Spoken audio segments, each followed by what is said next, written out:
O dia em que tudo mudou para melhor. Bem-vindo ao nosso papo de oração, a nossa conversa aqui da Comunidade Cristã das Boas Novas. Hoje, Amós capítulo 9. E, como eu tenho falado, esse aqui é um momento, uma devocional para a gente que já está ali no nosso papo de oração, na reunião de oração, mas também é para você e a gente também te convida para as nossas outras atividades, outras coisas.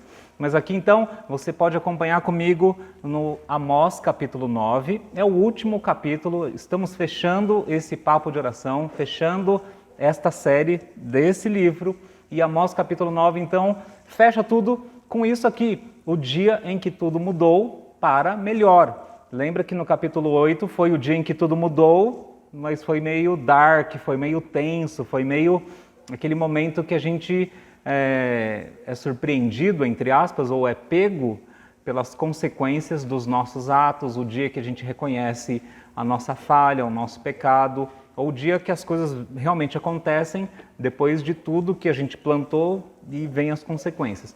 Esse é o estado geral da humanidade.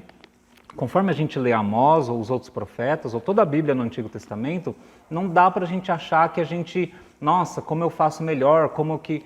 Tudo bem, a gente acerta numa coisa, mas erra em outra. E aí a gente falou ali no Amós capítulo 8, o dia em que tudo mudou, e aí foi tenso, foi ruim, assim, foi aquela coisa que a gente falou ali.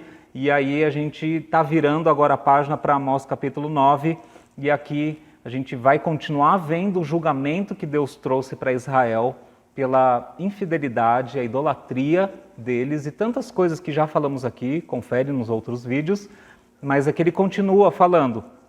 Então, ele continua o julgamento, ele continua fazendo o que diz que faria. Então, no verso 1, e eu vou só falar alguns trechos aqui, e a gente já liga com o que a gente quer ligar.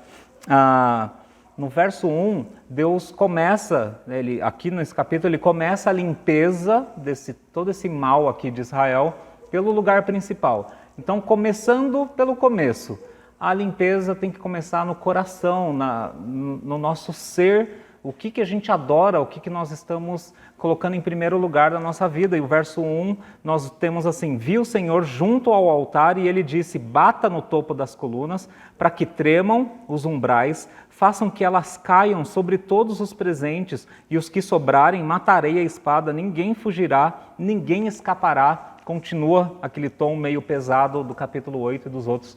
Então você vê que aqui ele está junto ao altar. Deus chegou no ponto, né, no ponto central da coisa. Por que eles estavam oprimindo o pobre, injustiça social, cultos com muita celebração, mas longe de Deus, eram um dia para Deus, um dia para Baal, um dia para outra coisa, idolatrias mil. Ele chega no ponto central aqui, que é o coração, é a idolatria. Quando ele fala do altar, ele fala assim, o que vocês estão adorando de fato, de verdade? Então é aqui que eu vou arrebentar com tudo e eu vou começar a limpeza daqui. Então eu vou bater nesses umbrais aqui, vou quebrar as colunas e isso fica para a gente já uma reflexão do que está dominando o nosso coração. E Deus aqui falando o que ele faria e o que faria, que aqui é pesado. E a gente vê de novo que isso aconteceu lá, 2 Reis capítulo 17, Israel é invadido, Israel é levado à força para o cativeiro, muita gente morreu. Então Deus avisou e chegou a hora da ação. Não muito tempo depois, Judá também é levado cativo para a Babilônia.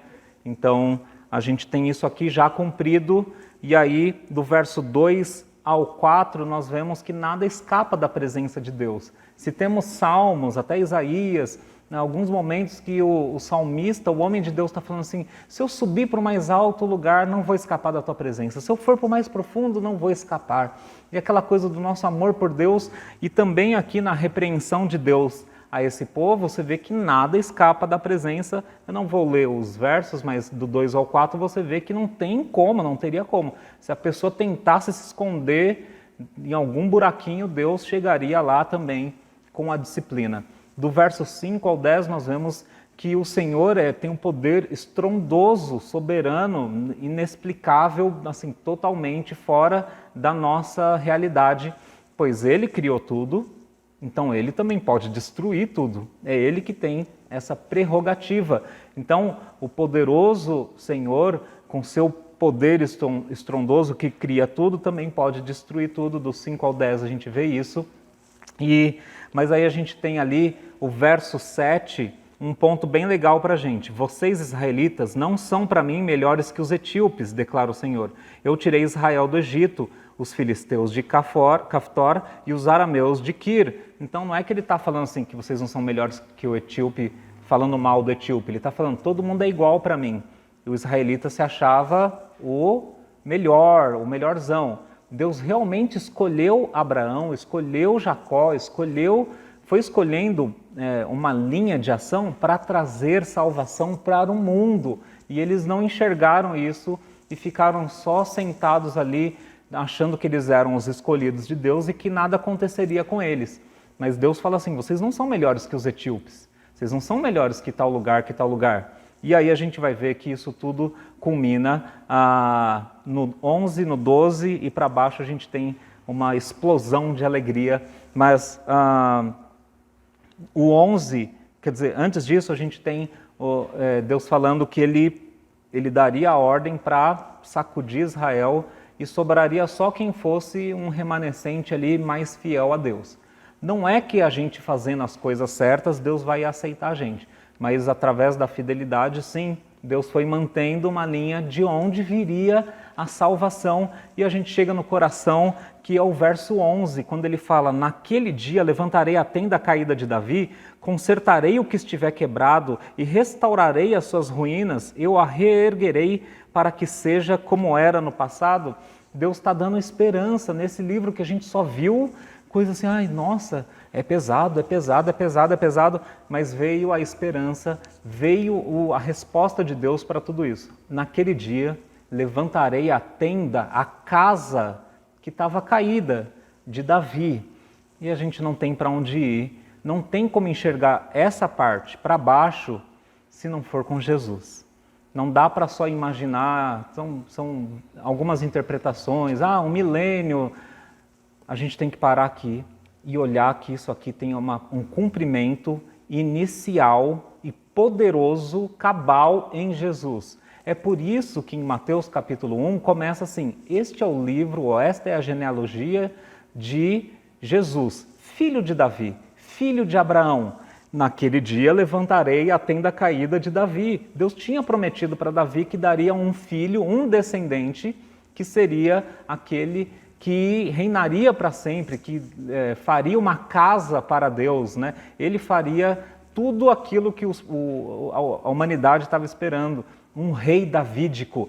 É Jesus, por isso que em Mateus, em vários pontos, nos outros evangelhos também, você vê o cego chegando para Jesus, falando, Jesus, filho de Davi, tem misericórdia de mim. Naquele dia levantarei a tenda caída de Davi, é quando Jesus veio ao mundo. Ele levantou, ele trouxe esperança e tudo isso aqui que a gente viu de destruição, etc. tal, aconteceu, mas aí veio o verdadeiro filho, aquele que cumpriria o que Israel não cumpriu. E tudo que a gente vê daqui até o final de Amós, que você vem, aí você só vê coisa linda.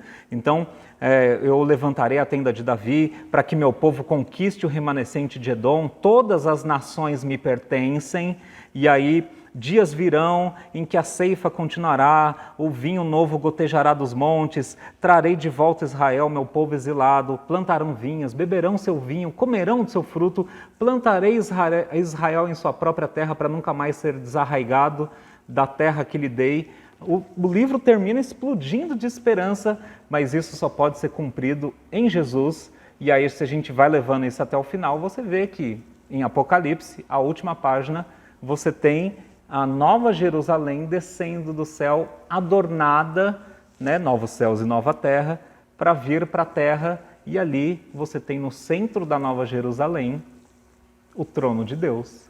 O próprio Deus está ali. Jesus está ali e todas as nações também podem vir. Você tem uma capital, que é a Nova Jerusalém, mas um mundo todo que é renovado e com a presença de Deus.